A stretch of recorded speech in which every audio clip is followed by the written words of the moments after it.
pinalagpas ko na ito. Pero ito yung hirit mo. Ito paparinig ko lang sa inyo yung hirit niya dati. Nung chairman pa si Marcoleta. Imbestiga. Puro pa epal. Inarong trabaho ng Senado. Alam nyo na, mag-imbestiga. Karamihan sa kanila, pa epal. Forma. Kunyari, maraming nalalaman. Sa padinig naman kasi dapat hindi mo nasasamutan ng mga gano'n. Yun ang optics eh. Yun ang sinasabi ng isang taong nakasalamin na hating gabi na yun ang epal siguro. Yun ang pasikat. Di ba? Ayun, Sa ganung kalawak na problemang kinakaharap ng ating bansa, isang araw pa lang eh. Laying the predicate pa lang, nga sabi niyo, Sen. Biglang kung ano-ano na yung... Bakit teka, sabi nung isang broadcaster, di ba, ilalaki yung palaging kahit na hating gabi, nakasalamin na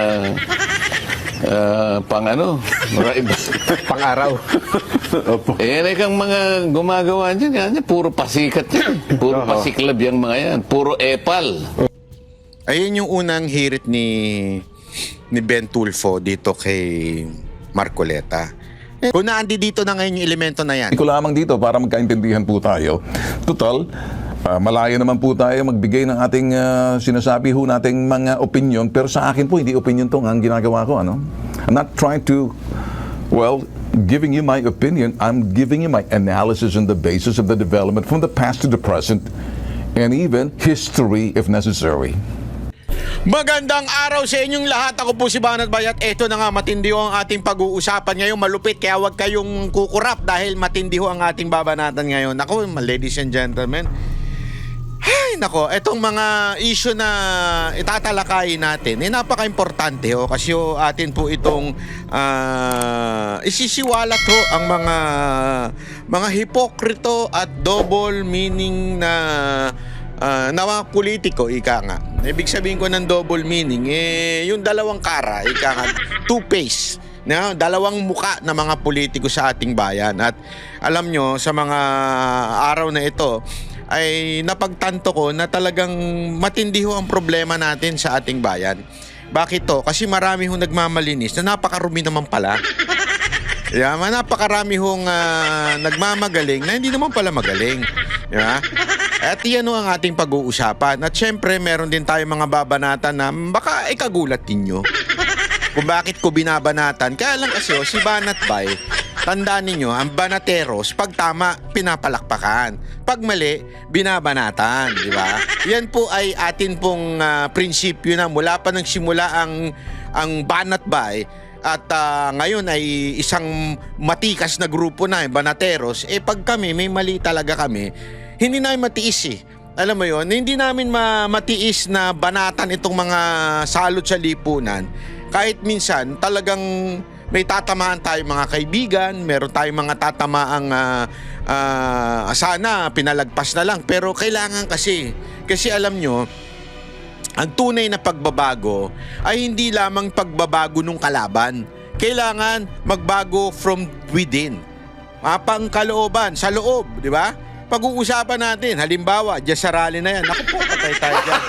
Gago! Meron tayong pag-uusapang malupit. Yung nangyari dyan sa Dasma, tinambayan natin yan. Kasama si Boss Dada, si Sir Jack, at saka siyempre si Jay Guevara. Kahit late na siyang dumating.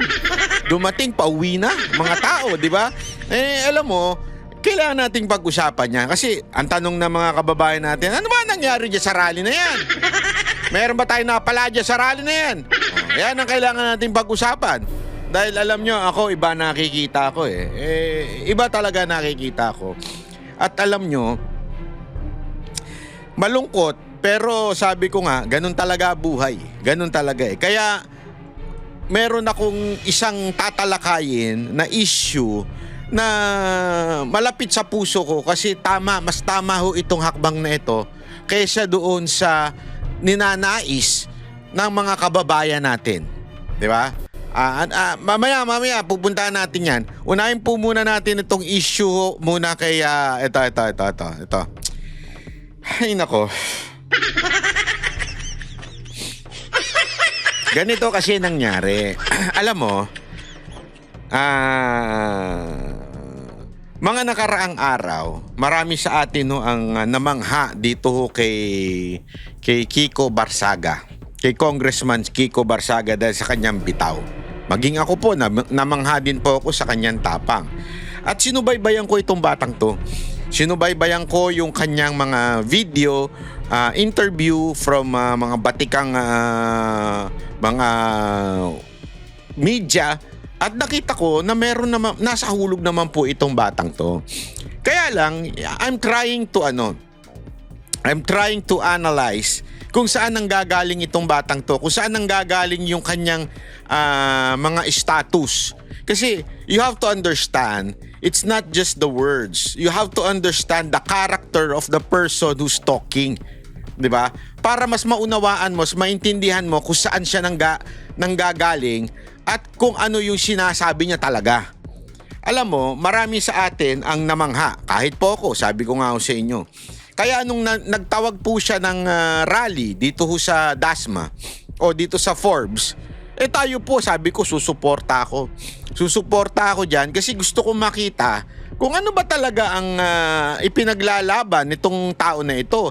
Pareho ba tayo ng pinaglalaban? Kasi as far as I know, tayong mga Duterte supporter ang lamang nanawagan na mag-resign si Romualdez. As a matter of fact, tayo lang Duterte supporter ang nanawagan na mag-resign si Marcos. Sa katunayan ito mga Pinklawan at saka yung mga komunistang terorista, sila ho hindi ho nananawagan kay Marcos na mag-resign dahil mas kaya ho nilang tiisin na nakawan tayo ng mga politiko kaysa sa paupuin nila si VP Sara Duterte. Yan ang katotohanan, wag na tayo magmangmangan. So kahit kumain ho sila ng tae, suka, okay lang sa kanila yan. 'Di ba? Wala akong problema sa kanila yan. Kahit yung dati nilang minumura, dati nilang sinusuka, ngayon ayaw pa nilang pababain. Bakit? Kasi nga ngayon number one, marami ho dyan sa mga komunistang teroristang congressman ay nakinabang ho dito kay Romualdez. Aminin na ho natin. Kasangkot ho sila dyan. At the same time, nakinabang din ho sila kay Marcos. Bakit? Yung mga tao nila nandun sa loob Di ba? At sa kanila, ayaw ho nila maalis ho si Marcos dahil nga po, ang mauupo ay walang iba kung hindi ang fighter against communist terrorists, 'di ba, na si VP Sara Duterte. Syempre madadali. Ngayong panahon na ito, lumakas ang mga terorista. Alam mo, yan nga yung isang bagay na kinakataka ko. Pasensya na ho sa mga kapulisan natin. Kahapon, nung nandun po tayo sa rally, may mga namataan po tayong mga kakilala doon na mga kapulisan. At meron tayong sabi nga nila, wala naman, hindi naman sila against sa ating pinaglalaban. As a matter of fact, some of them are with us. Okay? But kaya lang, hindi ho nila hindi ho nila pwedeng suwayin yung kanilang leader na nag-uutos sa kanila na bantayan at pauwiin tayo dahil nga syempre yan ang kanilang mandato, 'di ba? The security, which is they have a point. It's a private subdivision. It is not really a public subdivision. So it's a private subdivision na nadadamay pati po yung ibang mga natutulog doon, ika nga. So naintindihan ko yung sentimento nila. Alam mo, sana tayong mga supporter ni Pangulong Duterte na alam naman natin na mahal ang kapulisan, wag ho tayong sa kanila. Wag ho tayong magagalit sa kanila. Sila ho sumusunod lamang sa utos. Naintindihan ko yan. Kaya lang, pagpasensyahan nyo na rin po yung ating mga tropa dyan na kung sakasakaling talagang kailangan lang ilabas ang hinaing ng taong bayan at hayaan nyo po dahil nakakainis na po talaga. Mantakin mo Ito lang aside from dun sa ninanakaw. Ito, makinig kayo mga kapulisan at kasundaluhan. Aside from dun sa ninanakaw ng mga nakaupong politiko, ang masakit pa ho dito, ladies and gentlemen, mga banateros, nating mga kapulisan at kasundaluhan, pinalakas po ng administrasyon na ito ang mga pumapatay sa inyo. Huwag niyo kakalimutan yan. Ang mga pumapatay sa inyong mga kabaro, inyong mga tropa nyo sa mga probinsya, ay pinalakas ng putang inang gobyernong ito. Yan ang katotohanan. Alam ko, alam nyo yan. Dahil sa panahon ngayon, lumakas po ito mga NPA, mga terorista. Lumakas po sila. At kaya naman tayo, ako yun ang isa sa hinaing ko eh. Aside from do sa bilyon-bilyon at trilyon-trilyong ninakaw ng gobyerno na ito, ang talagang isa pa sa masakit sa loob ko ay pinalakas nila itong pinabagsak na ng 6 na taon ni Pangulong Duterte. Ano po yun? Ito mga komunistang terorista. And I am a witness to that. Badateros, makinig kayo. Nung unang lumapit sa amin, eto seryoso na ho ito there was a time na lumapit kay Mocha at siyempre bilang ako ay COS ni Mocha at that time, nakita ko natin yan with all our eyes. Lumapit po ang kasundaluhan kay Mocha, lumapit po ang intelligence community ng ating gobyerno kay Mocha noon to, alam mo yon, to expose this evil works of the NPA. And we saw it with our own eyes. I interviewed some of them. Yung mga minulestya na mga bata na mga putang inang NPA na ito. Minulestya, pinatay. Kaya noon, kasama nila kami. Kasama kaming nagbibigay ng impormasyon sa taong bayan na huwag tayo magpapaloko, lalong-lalo na yung mga estudyante. Dahil lolokohin lang kayo niyan. Re-recruitin kayo, pahihirapan kayo sa bundok, gagahasain kayo. Yan ang ginawa nila eh. Kriminal ho yan mga terorista ho yan. Ang kinatataka ko at kinasasama ng loob ko, nung panahon na yon, pinayagan ng administrasyon ni Marcos na lumakas itong grupo na ito sa pamamagitan ng empowering this communist congressman na nakaupo sa kamara. Pinondohan, binigyan, for the sake of hindi pumalag sa kanila. I mean, alam mo yon? Kademonyohan ho yun. Bakit mo popondohan ng mga putang inang kriminal na ito para lang hindi ka palagan? Because of money? Hindi mo ba alam ang ginagawa niyan? Hindi nyo ho ba ini-inform ang presidente kung anong klaseng ginagawa nito mga komunistang terorista na ito? Ini-inform nyo nga kami noon for 6 years kay Pangulong Duterte. Bakit ngayon hindi nyo inform tong Pangulo at sabihin ninyo kung anong kawalangyaan ang ginagawa nito mga komunista na ito? At alam nyo yan. NTF-ELCAC, asa na kayo? At alam nyo na lumakas yan sa panahon ng administrasyon ni Marcos. Yun ang kinaiinis namin. At yun ang pinaglalaban ko dito. Hindi lang yung korupsyon. Kaya sana mga kapulisan na nagbabantay sa mga rally, hindi nyo kami kalaban, hindi kami komunista, hindi kami makakaliwa. Kami po ay lumalaban against these people. Kakampi nyo kami, pinapatay ang mga kabaro ninyo sa mga probinsya. And you know that. Alam nyo yan. Kaya sama-sama tayo dyan. Kaya naman kami nananawagan ng Marcos resign, it is because yung kawalangyaan sagad na. Sinagad na ho nila. Aside from pagnanakaw, they're empowering this Communist Party of the Philippines. Alam nyo yan. So sana lang, makisama din po kayo. I know you have to follow orders. Let's meet halfway. Diba? Let's meet halfway in a sense. Hindi naman kami gagawa ng masama. Hindi naman po kami gagawa ng illegal. Dahil we respect the law. As a matter of fact, because of the law, that's why we're doing this. Because the law state na karapatan ng bawat Pilipino na ilabas ang kanilang hinaing. Let's meet halfway. Huwag niyong sasaktan ng mga nagrarally ng Marcos resign. At ako makikiusap sa kanila na huwag din silang manggugulo. I'm not in any favor of rebellion. Fighting a rebellion with rebellion is not good for me. Hindi ako asang-ayon doon. Hindi approve sa akin yan. So ibig sabihin, let us fight rebellion with goodness and by following the law. and the Constitution. Kasi if we follow rebellion, if we fight rebellion by rebelling against the government, wala din, chaos lang ang mangyayari. Kaya ako never akong umagri na magkaroon ng rebellion sa Pilipinas. Kailangan tayo, mga kababayan na humihingi ng Marcos resign, pababain natin si Marcos. Konsensyahin natin si Marcos.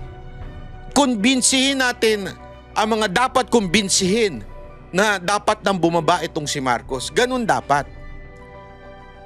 Bakit ko ito sinasabi? Ito kasi yung aking sentimento at sa malamang sentimento ng aking grupo ng Banateros. Kaya nung aking pong pinag-aaralan yung damdamin at puso ni pangalan nito, sino ba ito? Si Kiko Barsaga, si Congressman Kiko Barsaga, nung aking pong pinapanood siya at iniisip ko kung pareho ba kami. Nung nanawagan siya, sumuporta po kami doon. Nung nanawagan siya na pumunta sa Dasmariñas, sa Forbes, sumuporta po kami doon. Kahit nga yung grupo ko nga, sumuporta rin doon sa Raha Soliman nung nag-rally. Ang hindi ko lang maunawaan dito sa part na to ay bakit po siya umuwi kung siya yung nanawagan at supposedly nangunguna. As a matter of fact, yung mga pulis nga doon hindi alam kung sino yung organizer. Di ba Congressman Kiko Barsaga, makinig ka. Maganda yung pinaglalaban mo. Pero kayang ipaglaban ng mga vlogger yung ginagawa mo. Talk is not enough. We can do that. That is our role as a vloggers. Ang dami namin na lumalaban, matagal nang lumalaban dito through our vlogs, social media account. Okay sana yun. Kaya lang, much is given to you. Ano yun? The mandate na maging isang representante ng isang congressman. It was given to you, not to us, vloggers, but to you. Ibig sabihin, sabi nga, di ba, much is given, much is required. So that privilege, that, masasabi nating, that gift or responsibility na maging isang congressman, we expect more from you. And I was expecting you're going to lead that rally. Pero what did you do? You went there, nagmeow-meow, nagpa-interview sa media, then umuwi. Sorry to say, I'm a bit frustrated sa'yo. It's not nice. Kaya nung mga tao kahapon na nagpunta doon na sumunod sa panawagan mo, ligaw. Bakit? As a matter of fact, I was there. And they were asking na sino ba ang pwedeng dito manguna, sino po ba ang pwedeng magsalita dito. Yun yung host doon hindi pala host. Yung kumuha ng mikropono mula doon sa pick-up na pumunta doon. Binabati ko pala yung pumunta ng pick-up doon. Yung babae may aso.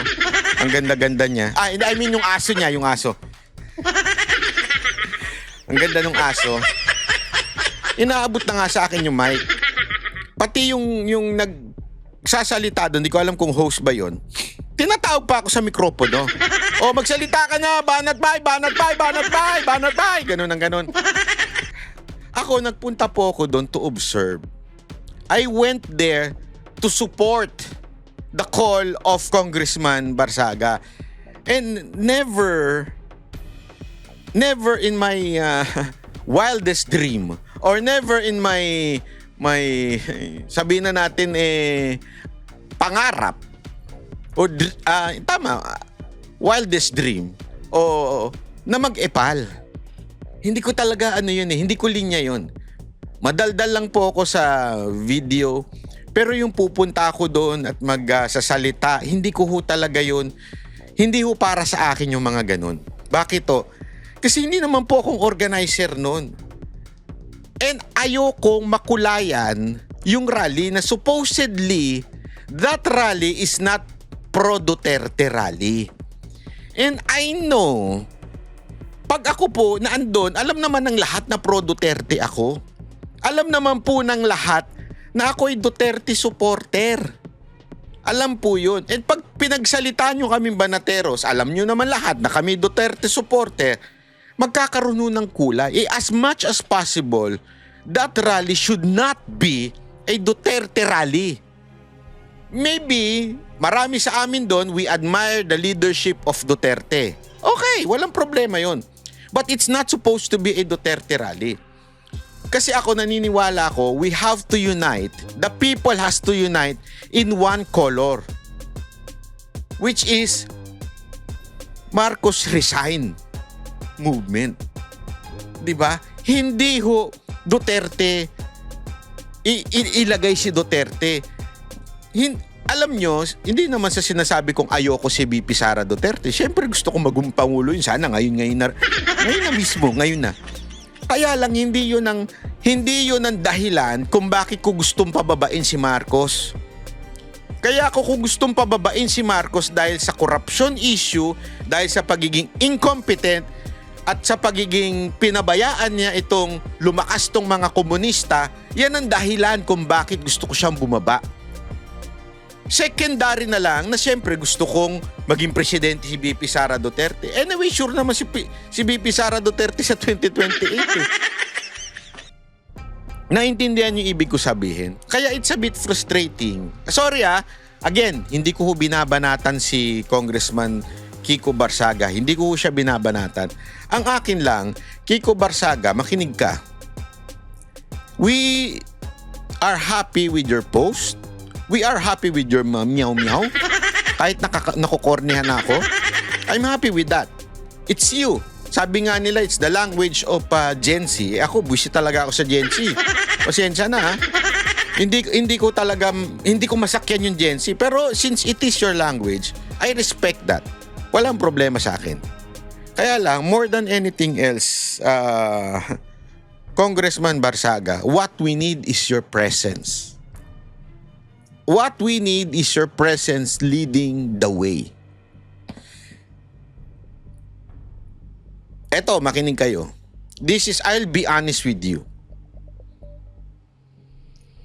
Someone called me kasi nakita nila yung post ni Jay Guevara against Kiko Barsaga. Hindi kami nag-uusap ni Jay Sa totoo lang, hindi ko nga siya kinausap kasi inindihan ako ng animal na yan sa Tagaytay. Hindi ko siya kinausap.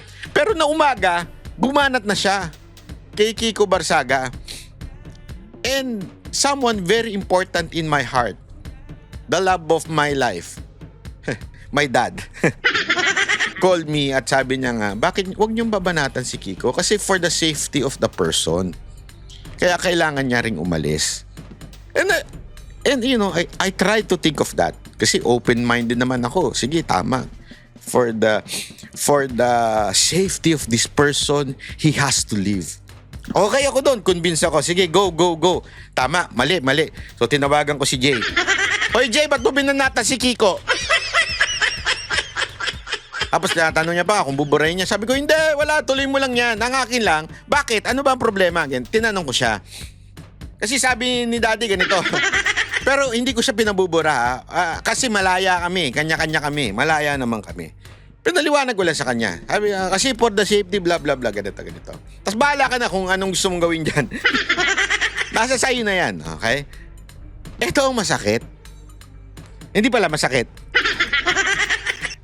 Na-realize ko, habang nanonood ako ng news, sa sinabi ni Kiko Barsaga, anong sabi niya? Ilang beses ko narinig sa kanya to and it reminded me. At kaya doon medyo pumutok yung ugat ko. Slight lang naman. Pumutok yung ugat ko na sinabi niya paulit-ulit na he is willing to die. He is willing to die for his country. So, nung nire-rewind ko na, sabi ko, willing to die, bakit ka umalis kagad for your safety? Kung that's the reason is for your safety, akala ko ba you're willing to die? And ladies and gentlemen, people of the House of the Philippines, especially the Banateros, watch yung Hong Kong Revolution na nangyari. Napanood ko yan sa Netflix eh. Alam nyo ba na ang nag-lead, naalala niyo yung gulo-gulo sa Hong Kong noon? Ang nag-lead doon ay estudyante. Bata. Parang pareho ni Meow Meow, pero ito, estudyante lang. Si Meow Meow, congressman, pero bata. Ito, estudyante lang. And all the persecutions nangyari doon sa bata na yun. As in, nakulong, lahat. And he is also willing to die. But he is in the rally. That's my problem with Kiko. Sorry Kiko I love you pero mahal kita bilang kapatid sa pakikipaglaban na ito. Pero if you're really willing to die, yun ang sinasabi mo. Sana you should have stayed. Kasi people are already coming. Pumupunta na sila eh. Ang ginawa mo, pumunta ka, nag-hi, hello, meow, meow, tapos umalis ka na. You left the people na tinawag mong pumunta doon. Tapos bigla ko napanood ito. And eto, medyo inisip ko kung i-discuss ko ito pero mali eh. Sabi ko sablay eh. Sablay talaga eh. And I cannot keep it. Kilala niyo ako, mga banateros. Matagal nang nanonood sa akin. Hindi ako makatiis. And I don't care. I really don't care if maraming ma-offend sa sinasabi ko at magagalit. Bakit? Naalala nyo, wag niyong kakalimutan that I am the only person who stood up. I'm the only blogger who stood up against Thinking Pinoy. And many of you left me. Why? Sabi nyo, matalino siya. Sabi ko, hindi matalino yan. Babaligtad yan. Tingnan ninyo. I prove you wrong. Si Thinking Pinoy ang bumaligtad. Tama, mali. Second, si Maharlika, sabi ko, maraming nagagalit sa akin. Kahit yung mga kampo nila Joey noon, parang hindi nila ako maintindihan. Hindi sila nagagalit sa akin Hindi lang ako maintindihan bakit I'm not in favor of Maharlika and happy sila nung kay Maharlika. Sabi ko, look, one day, kayo ang kakanain yan without any reason. Ngayon, atat na atat silang kanain. Bakit? Kasi kung ano-ano kasinungalingan ng pinapakalat ni Maharlika eh. Di ba? To the point, pati si Robin. Sabi ko, seryoso ka ba Maharlika? Si Robin kung ano-anong pinagbibintang niya, pumupunta daw sa Amsterdam, nag-uuwi ng kung ano-anong ewan. Yun ang chismis niya na pinanood ko yung huli niya kasi may nag-send sa akin. No, tingnan nyo, pinagbibintangan yung mga baklitas na pumunta doon na nag-uuwi daw dito ng, pati si Robin nag-uuwi daw dito ng pinagbabawal na substance. Nung pinakinggan ko, sabi ko, hala, saan mo naman nakuha yun? Hindi, saan mo nakuha yung informasyon na yun? May pinakita ka bang proof? Wala din. But remember, I am the first blogger who opposed her. Marami rin na nagalit sa inyo. Pero ngayon, nagsisisi na rin. At sinasabi ninyong, tama ka pala ba, Natbay? Luka-luka nga. Now, hindi ko sinasabing ganito si Kiko I think Kiko would be a great leader. Kaya nga, as early as now, sinasabihan ko na eh.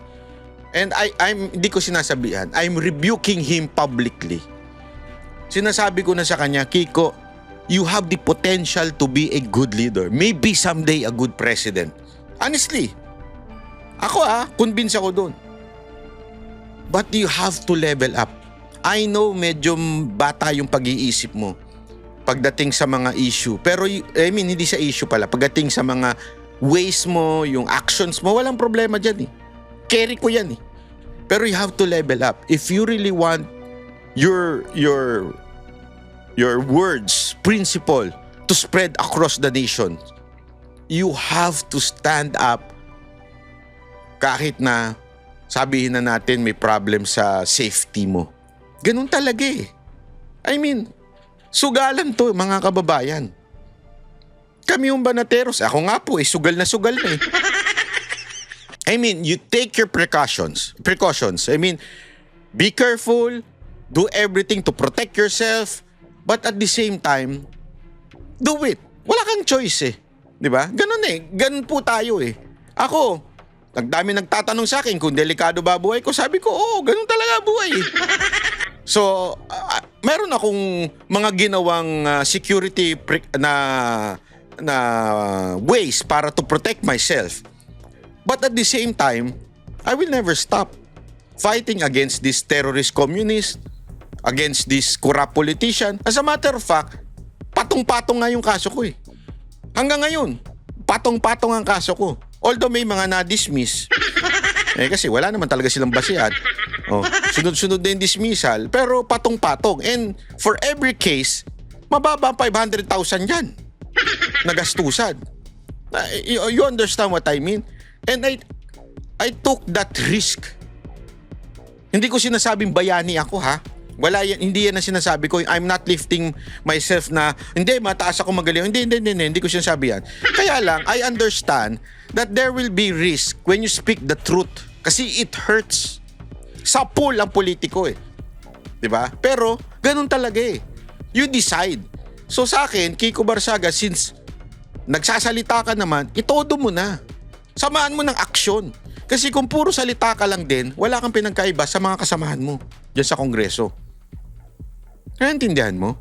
Sana you would take this as a constructive criticism. At sasamahan kita pag ikaw talaga ay lumaban ng yung talagang namumuno, hindi yung magpapapicture na uuwi na kagad.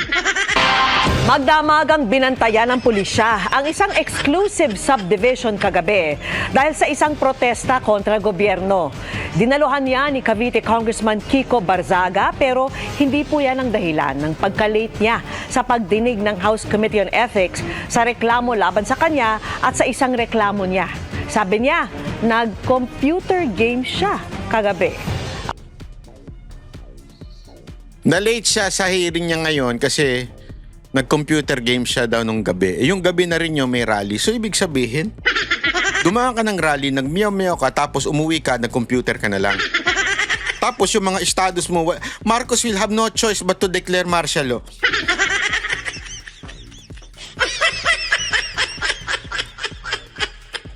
I know marami sa inyo medyo masasaktan dito sa sinabi ko ito. Pero if you were there in the rally, you know what I'm talking about. Okay? If you're there sa rally mismo, malalaman mo na we're lost. Kasi no one is leading. Malalaman nyo yun. Doon sa Raha Soliman, hindi naman niya rally yun. Yun, medyo mas organized pa nga eh. Pero dito sa Dasma, alam mo yun, ang dami na. Kasi kotse nakaparada na doon sa buong EDSA. Ang haba na. Tapos sasabihin ng pulis, 200 lang daw. Ang gago rin eh. Hindi, ang dami na eh. And they're coming. Eh siguro kung nandun ka pa at nanawagan ka sa social media at that time, punta na kayo, nandito pa ako, nandito. Sigurado ako mas maraming pupunta. Pero umuwi ka eh. Nag-computer ka eh. Ano ba? At nakatutok si Tina Panginiban Perez. Hanggang kailan kayo magbulag-bulagan sa nangyayaring panakawan? Ayan hirap na yan magsalita eh. Naawa na ako dyan sa mga yan.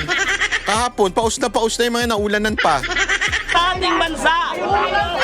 Mula Maynila, nagmarcha ang mga nagpoprotesta patungo sa Makati, kung saan sila nagrally sa labas ng mga exclusive subdivision doon. Hindi pwedeng hindi kayo masasaktan. Ayan, si Kokoy. Buti pa si Kokoy eh. Si Kiko umuwi, pero at least si Kokoy nandyan. Hindi. Mamaya may kikwento pa ako sa inyo. Naku, hindi ko talaga mag-gets itong. Pasensya na pero wag ko kayo masasaktan sa mga ikikwento ko ngayon kasi matindi yung sabi ko sa inyo. Pag hindi kaya ng puso ninyo, i-X nyo na lang tong video na to. Kasi may matindi talaga ako mga babanatan eh. Ang kanilang isinisigaw, ibalik ang mga ninakaw na pera ng taong bayan. At si Sandro Marcos! Isang sa mga namuno sa rally kontra administrasyon, si Cavite 4th District Representative Francisco Kiko Barsaga. Hindi, bati tayo. Meow, start listening to the people or maybe you won't have the opportunity anymore if it's too late. Mag-aalas 12 ng hating gabi, dumating ang dagdag na mga pulis. Unti-unting nabawasan ng mga relihista ng bumuhos ang ulan. Di totoo yan? Tumabi lang sila, sumilong lang, hindi naman nabawasan. Tulad ni Boss Dada at saka ni Sir Jack, sumakay ng patrol, akala ko na nahuli na eh. Hindi kasi, pagdating ko doon, umuulan, di ba? Sabi ko, asa na sila Boss Dada? Kilala naman siya doon, laki-laki niya eh. Tsaka si Sir Jack, sabi ko, asa si Nyan Jack? Sabi, nandun sa mobile. Sabi, oo, talaga sabi sa akin ng mga tao doon, Sir, nandun sa mobile.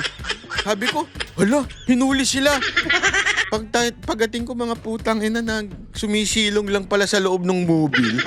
Mga animal ang puta. Ay, ba't kayo nagtatago dyan? Umuulan eh. Dito ka na, sabi sa akin. Ayoko, makikisali ako dito. Kahit umuulan. Ay, lumabas na sila ngayon. Nakakonsensya sila. Sige na nga. Tumigil naman na yung ulan eh. Pero nabuo ang tensyon na mag-ingay muli ang mga nagpo-protesta. Hindi namin kayo sasaktan! Huwag kayong manulang! Ayon sa PNP, humigit kumulang 200 pulis ang nakadeploy sa magdamagang protesta ng nasa 200 relihista. 200 daw yung ralista. Hindi ako naniniwala dyan. Sorry I was there. Hindi 200 yan. Ano ba? Mga libo ho yun nandyan. Hindi 200. Sorry pero I beg to disagree. We are observing maximum Madilim lang kasi. Kaya hindi mo makita yung iba na nasa gilid-gilid. tolerance. Marami kasi nag-o-observe. Alam mo, ganito yan eh. Yung mga nasa harap, alam mo talagang sila yung mga galing sa Suliman na rally. Pero ang dami ho dyan, yung mga teenager, mababait, magaganda, mga pogi, mga may pera. Alam mo, hindi totoo, hindi ako nagbibiro. Nasa gilid-gilid lang sila, mapapansin mo sila eh. Kasi iba yung demure nila. Hindi ko naman sinasabi yung mga nasa harap, jologs ha. Hindi ko sinasabi yun. Kaya lang sila, alam mong basang sisiw na. Galing na sa Suliman, naulanan na. Yun na ibig ko sabihin ha. Pero itong mga dumating lang dito, dahil sila po ay nakinig sa panawagan ni Kiko, may mga matatanda nag-rally. May mga galing pa sa ibang bansa na nagpunta dyan. Ganun talaga eh. Gets nyo? Iba't iba. At yung alam mong, hindi to hinatak. Eto, nagpunta talaga kasi nanawagan si Kiko. And they were there in the sides. Nakikita ko sila, ino-observe ko. Kung pansinin ninyo, paikot-ikot ako dyan. Nandyan ako, nag-iikot ako. Tinitingnan ko yung tao. Tinitingnan ko kung ito ba ay hinakot o ito ba ay talagang pumunta dahil nakinig sa panawagan. Ang dami ho doon na nakinig sa panawagan ni Kiko Barzaga. At talagang nagpunta sila doon to show support. Marcos must resign. And I was there, nakikita ko talaga sila. Tapos, alam yun, yun nga yung medyo sabi ko, patay ka. Clueless tuloy ito mga to kung anong gagawin nila. problem is wala namang humaharap na organizer. We are trying to to prevent them from getting close to the gate. Kasi mga private private property to. Anyway, nalabas naman nila yung kanilang hininaing eh. Walang direktang tugon ng palasyo sa nangyaring protesta. Pero sabi nito, ang tangi lamang pong hiling ng Pangulo ay kung kayo magpaprotesta, dapat naaayon sa batas. Kung hindi po ito naaayon sa batas at kayo pa'y lumalabag na, dapat po siguro kayong kasuhan. Yun na. So nananakot na, kakasuhan. Hindi, yan kagad ang nila eh. Panakot nila eh, kasuhan. inabot ng hanggang madaling araw ang rally. At kinaumagahan, late dumating si Representative Barzaga para sa nakatakdang pagdinig ng House Committee on Ethics sa Kamara. We're very busy last night. I was just playing games on my computer. Baka meow. Matatanda ang inireklamo si Barzaga ng mga kapwa-kongresista dahil sa pag-asal umano ng di-akma sa isang kongresista at paglabag sa konstitusyon at House rules. Isa sa mga nagsampa ng reklamo, si House Deputy Speaker Ronaldo Puno, inireklamo rin ni Barzaga, kabilang ang pagsupil umano sa political dissent at paggamit sa litrato ng mga pribadong individual. Bumuo ang komite ng Reconciliation Subcommittee para subukang pagkasunduin ang magkabilang panig, pero hindi tiyak kung mangyayari ito. But I prefer not to settle because I want to try to make my defense there kasi mas maganda talaga pag if we can all air our grievances out and to talk about it. There is no reconciliation because this is not a personal grievance. Hindi naman sa akin ang insulto. Ang insulto is to the institution. Para sa GMA Integrated News, Tina Panganiban Perez. Yun na nga. Alam mo, may mga nagtatanong din sa akin kung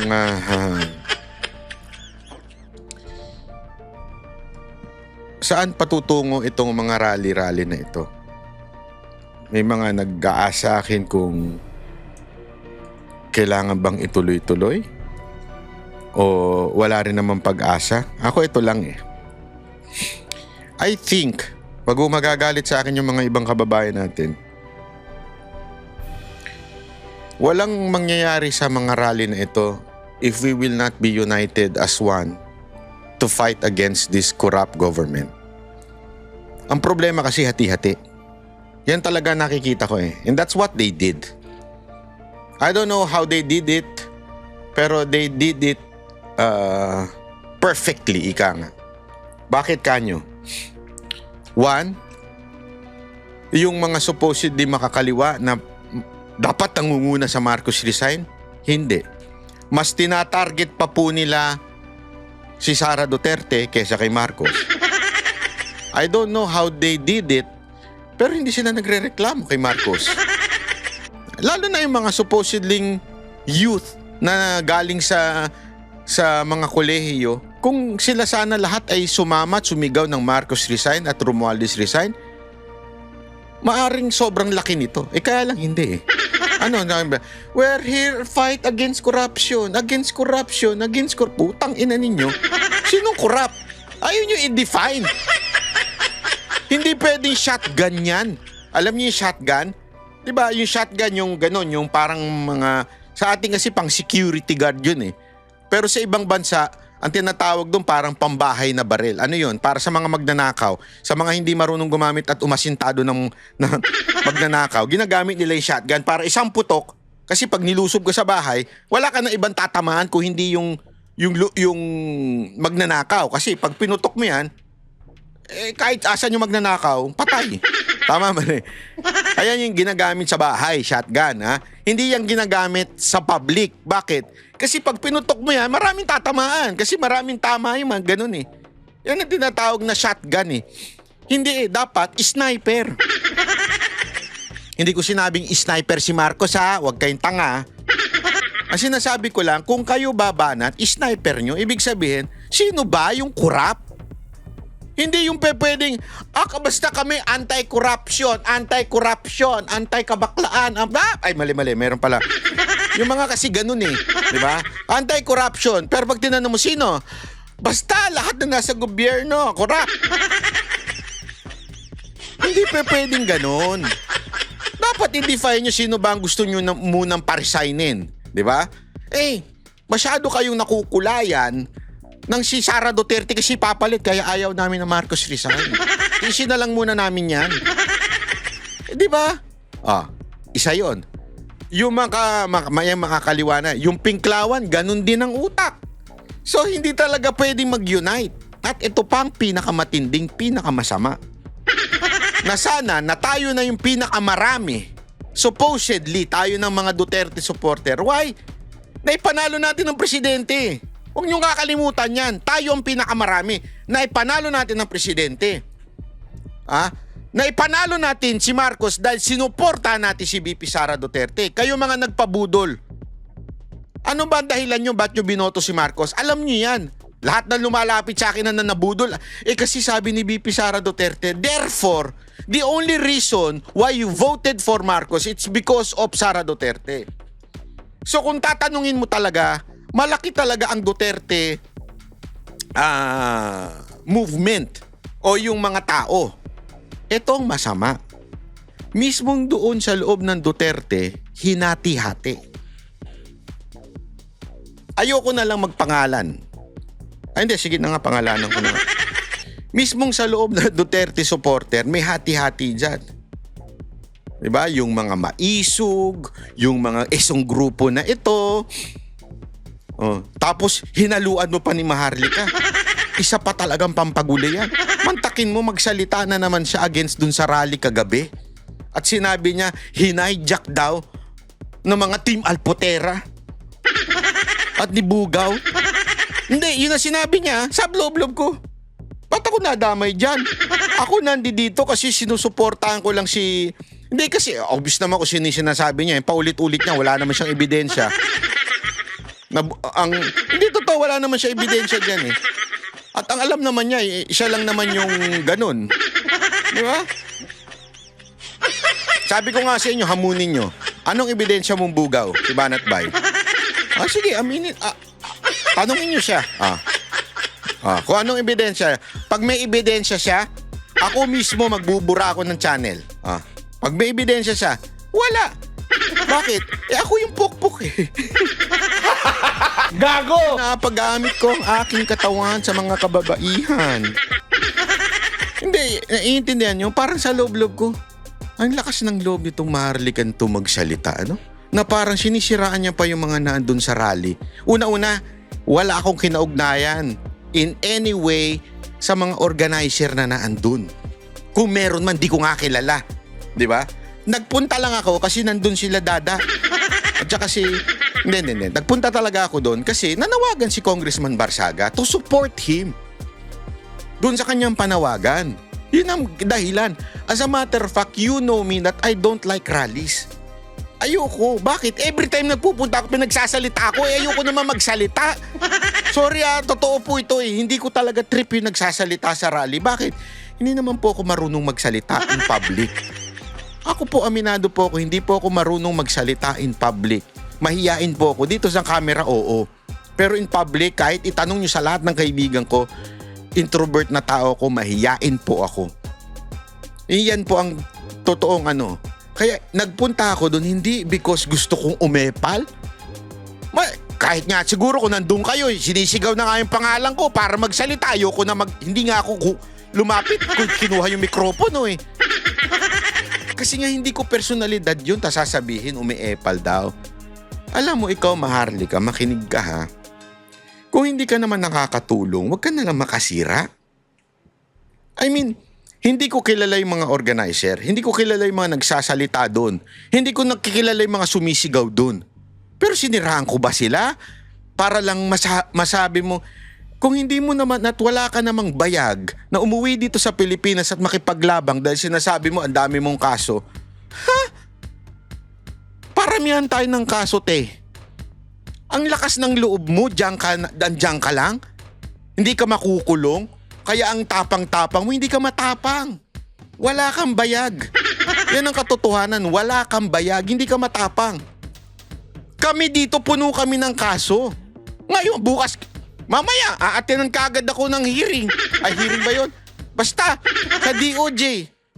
Tapos sasabihin mo, ikaw ang matapang? Hindi ka nga makauwi dito. Pinaglalaban mo bayan natin pero nandiyan ka nagpapakasasa sa bayan ng mga puti. Tigil mo nga yung katarantaduhan mo. Hindi kita binabanatan ha. Baka sabihin mo pinag-iinitan kita. Hindi, ang akin lang, ito lang sasabihin ko sa'yo. Siraan mo ako, walang problema. Lahat ng gusto mo isira sa akin, walang problema. Tanggap ko yan. Wala akong pakialam dyan kasi hindi naman ako nabubuhay sa mundo na to para proteksyonan ng sarili ko. Dahil una-una, hindi naman ako politiko, hindi rin ako public servant, hindi rin ako government anything. So kung siraan mo ako, problema mo na yan. Hindi naman ako naapektuhan sa paninira mo, ever. Pero wag mo nang siraan yung mga nasa rally, parang awa mo na. Awang-awa na nga ako nung kay Kokoy eh. Porket si Kokoy sumasama kay Alpotera na sinasabi mo, Alpotera team na. Alam mo ba si Kokoy, sorry eto, magiging honest ako sa inyo. Magiging honest ako sa inyo. Without napagtatago. Without hesitation to name names. Alam nyo ba, si Coco, hindi ko kilala yan. Honestly, nung nakikita-kita ko doon sa mga gathering sa mga dinner, tinatanong ko, sino ba yan? Hindi ko naman nakita ito nung panahon ni Pangulong Duterte tumatakbo. Kasi kilala ko kung sino talaga yung mga vlogger na OG, ika nga, mga legit na mga galing, yung talagang hindi pa presidente si Duterte kung lumalaban na sa kampanya. Magkakakilala po kami. Kilala po namin ng isa't isa. At kilala namin kung sino yung for clout lang or sino yung fame whore lang na vlogger. Alam namin kung sino yung tumalon lang sa Duterte para dumami ang supporter, dumami ang views. Kilala ho namin yan, mga OG na vlogger. Alam po namin yan, isa-isa't isa, mga kababayan. And, hindi naman sa pangmamaliit, but hindi ko nakikita si Coco doon. Hindi ko alam kung saan lupalop nang galing si Coco. Si Coco lang yung sumisigaw-sigaw kanina. Pero, he gained my respect when I was there kagabi. Sabi ko, tanginang mama to. Talagang nandun siya, nakadikit sa pulis. Kasi ang ginagawa ng pulis, umaabanti sila. Umaabanti sila na umaabanti hanggang umabot namin sa EDSA hanggang masagasaan na kami. Pero may usapan, huwag kayong aabante. Hindi kami aabante rin. Kasi di ba yung mga makakaliwa talagang ginaganon-ganon nila yung pulis hanggang paluin na sila. Kasi yun ang gusto nila eh. Optics yun eh. Yung pinapalo-palo. Di ba? Yung mga ano nila, yung mga neophyte ng mga makakaliwa, yung mga NPA, neophyte, yun ang initiation eh. O paluin nyo yung pulis para paluin kayo. Tanggap na kayo. Tanong nyo kay Ka Eric, ganyan ang initiation nila. Sa kahapon, mapayapa. O, hindi kami lulusob, wag din kayong aabante. Yun ang usapan. Eh yung mga pulis, unti-unting umabante. Si Coco, hindi gumalaw. Tumayo, mag-isa na lang, kinakain na siya ng pulis. Nakaganon na sa kanya yung pulis, nakapaligid na. Siya lang yung taong hindi umaalis. At nakikipagsigawan siya. Oh, usapan natin, di kayo gagalaw. Hindi ako gagalaw dito. Uhulihin niyo ako. Sige, maninindigan ako dito. Alam mo, nagulat ako doon sa mama kasi... Hindi, totoo to Hindi ako nagbibiro dito. Napahanga ako, sabi ko, tanginan to. Ito may bayag. Ito matapang. Hindi lang puro vlog. Nagigets nyo ba? Hindi yung puro ngaw-ngaw lang sa social media. Di ba? Kahit nga ako mismo, naliit ako eh. Kasi, hindi naman ako kasi party doon. Nag-observe lang ako. Gusto ko nga humarang eh. Kaya lang tuwing lumalapit akong ngumingiti yung mga pulis. Hindi ko alam, ano ba tingin nyo sa akin, clown? Tumingiti sila parang nakikilala nila. At parang sinasabi na, Banat Bay, magkakakampi tayo dito. Huwag ka nang ano dito. Parang ganun eh, kasi kilala ko nga, marami akong kilalang pulis doon kagabi. Kasi alam ko at nakikiusap sila na pare-pareho tayo dito. Galit tayo sa mga magnanakaw. Pero wala kaming choice kasi nasa private kayo. Which is I understand. Remember, ang rally dapat sa public space lang. 'Di ba? Hindi sa private. That's sa private ano. So wala tayong kalaban-laban doon. Yun nga ang kinatatakot ako. Bakit nawala si Kiko? Pero bilib na bilib ako sa mga taong naandoon. Lalo na yung mga sumisigaw-sigaw na nandoon na naninindigan. Ang dami nila. Iba nga hindi ko kilala eh. At bilib na bilib ako. Tapos nung pinapanood ko yung vlog ni Maharlika, tangin na kasi sinin pa sa akin eh. Buisit. Sabi ko nga, and I have to call this person out. Not because yung tawag niya sa akin na buga, wala akong problema doon. Putya, ang dami nang nagsasabi sa akin yan. Hindi pa siya sinisilang siguro. Hindi kasi nga, di ba, siyempre, may hawak ako Mocha Girls, yan ang kagad. Siya ang sabi ko sa inyo, i-book nyo Mocha Girls eh. Pag na-i-book ninyo, at ako hamon ko sa inyo, i-book nyo Mocha Girls, at pag ako ang nakipag-negotiate sa inyo, ako mismo magdi-delete ng account ko. Ako mismo. Hindi ako, at kahit sila, i-book nyo, ay sisungitan lang kayo niyan. Yung mga yan, huwag nyo lang sasabihin. Siyempre, ganun talaga. Pag sa showbiz ka, pakit ka, pakeme-keme ka sa stage, sa social media, pero sa personal, hindi nyo makukuha yan. Hindi nyo mabubukya. Mas mayaman pa sa inyo yan. Yun ang totoo eh. That's the truth. Kaya nga sabi ko sa inyo, ako wala akong problema. Never ako nagka-problema sa sinasabihan ako ng buga. Wala akong problema dyan. Walang, hindi sa akin issue yan. Kaya sa akin, Maharlika, ganito na lang hamon ko sa'yo. Ako na lang ang siraan mo. Wag na lang yung mga naandun. Parang awa mo na. Kasi hinahati mo lang eh. Ang dami naman din tangang naniniwala sa'yo. Hindi ko alam yung mga matatandang tatanga-tanga. Hindi ko lahat matanda, tanga ha. Marami yung matatalinong matatanda at kinakausap ko po yan. Pero yung mga lukaret na mga iniwan ng asawa, diyan sa mga kasamahan mo, at mga backless na wala kulang sa chupageti na naniniwala sa'yo, pwede ba ako na lang ang siraan ninyo? Huwag na yung mga nakikipaglaban sa rally. Ako na lang. Ako na, ino-offer ko na sa inyo, siraan nyo na lahat. Bakla bay, bayad bay, ano pa ba? Bugaw bay, lahat na. Pero sama nyo naman yung yummy bay ha, kasi talaga naman yummy ako. Dito to, ako na lang. Parang awa nyo na. Bakit ko sinasabi ito? Kasi nga po, hati na nga yung mga grupong nananawagan ng anti-corruption. Mismong sa Duterte community, hati-hati pa. Kaya, to be honest, and to answer yung inyong tatanong sa akin, I don't think this revolution na sinasabi ninyo ay magtatagumpay. Because hindi tayo united against the call for Marcos resign.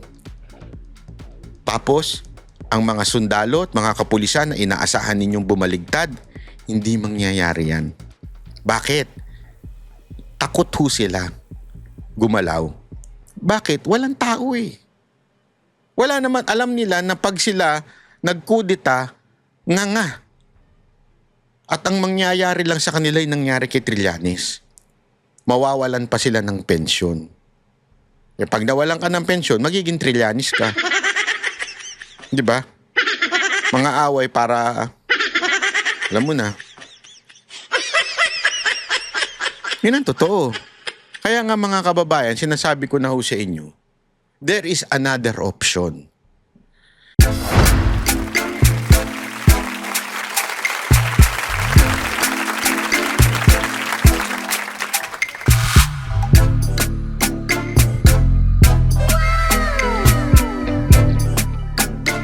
The next performance will start momentarily.